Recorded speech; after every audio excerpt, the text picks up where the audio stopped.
Hello everyone. So, sometime last year, Disney sat down and revamped the Haunted Mansion ride.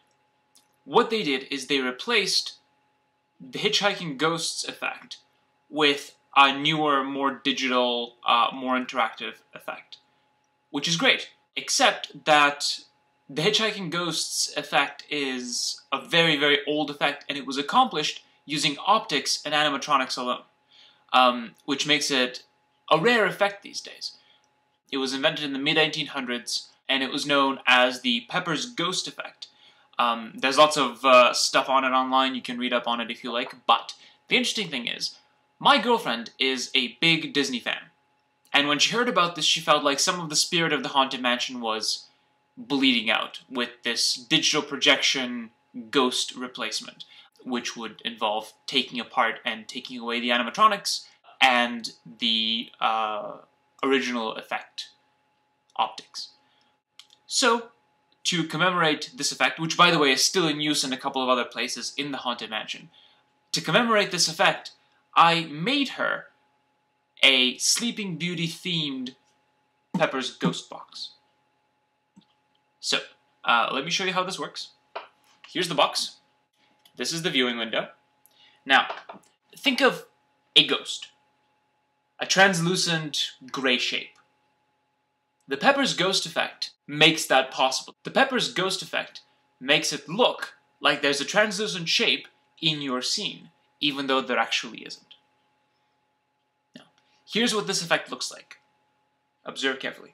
Here is the effect in action. This is the scene, or the background. It's pretty dark, but you should be able to see what looks like an archway. Now, I turn on the foreground, or the ghost, and you should be able to see the ghost spin, and also hear the music. Ready? Here we go.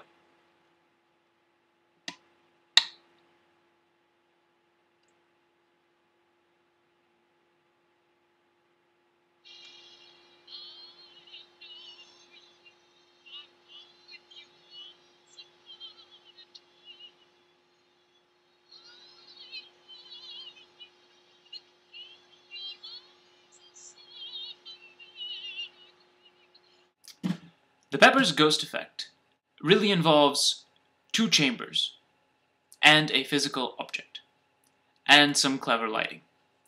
Allow me to show you how it works. Alright, I'm going to tip this on its front. Here we go. So, what you saw first was the scene, which is this part here. Right? If I tip this back a bit, you will see there are your archways and your various other things.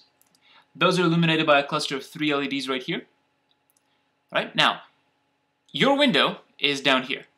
Right? You're looking this way. Between your window and the scene, there is a pane of glass right there at 45 degrees. Alright? When the scene is illuminated, and nothing else is, that pane of glass is almost entirely invisible. What this pane of glass does is, at the right moment, it lets us see the second chamber, which is the ghost chamber. The ghost chamber, in this scenario, is that one. Alright? In this chamber, we have an actual figurine of Prince Philip and Princess Aurora dancing. The effect is this. When this is dark, the prince and Aurora can't be seen in the scene. When it's illuminated, it reflects from the pane of glass and down towards the viewer, or forward towards the viewer, giving the illusion that it's actually here.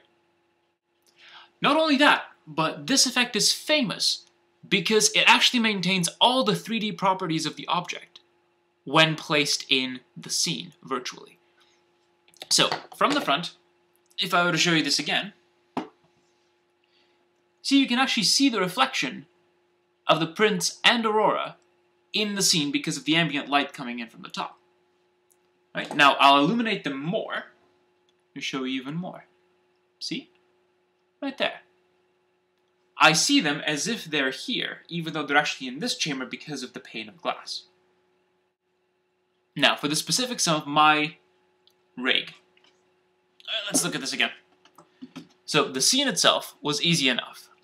These are pieces of foam, cut out in the shape of a castle, and bits of construction paper around the outside and on the floor. For the ghost chamber, I found a figurine of Princess Aurora and Prince Philip, and stuck it on a revolving axis, which links through some high-tech Lego bits. This here is a hand crank that all of this comes out to. When I turn the hand crank, the prince and the princess spin. Very simple, purely mechanical, nothing to it. That's it for the mechanics. Now, wiring-wise, I have two separate circuits that lead to these two switches. Right? The yellow switch leads to two 1.5 volt AA batteries, which power these three LEDs. So if I flick on the yellow switch, these turn on. Very simple. There's a resistor, and then the three LEDs are wired in parallel. So that's it for the scene. Now, for the ghost box, things are a little bit more complicated. I'm powering two things on the other circuit, which is what I like to call the red circuit because it's attached to the red switch. One of the things I'm powering is this LED right here, which is what illuminates my ghost scene. The other thing that I'm powering with these 6 volts is my MP3 player. It doesn't have a battery. It's powered just via USB. Now what happens when I flick this on is two things happen. Number one, the LED turns on and the ghost is visible. And number two, this MP3 player starts up. And after a couple of seconds of delay, it starts playing where it left off last time. So, I cue it up to the song Once Upon a Dream. I touch this, and by the time I'm ready to start turning the crank, I will hear the song from the MP3 player, and I'll admit this is a bit clunky, but I've just taken an old pair of earbuds, drilled holes for them here and down here, and I've cranked up the volume on my MP3 player. It's a low, tinny sound, but I didn't have to power anything else, and the effect is still there. So, here you can see I will start the yellow circuit, illuminate the room, start the red circuit, illuminate the background. Now, my song is going to queue up, and of course it's going to be going downwards when it starts.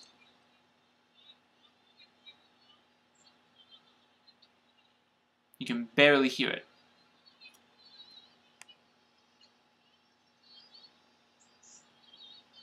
And you can actually see where exactly the ghost and the scene meet in the window pane. And if I rotate this, it still looks like they're right in the center of the scene. Do you see that? And of course I can use the hand crank, which is out here, to turn. So there you have it. My Sleeping Beauty themed Pepper's Ghost music box. Now that you've seen it in action, there's nothing left for me to do but wish you a catchy farewell catchphrase.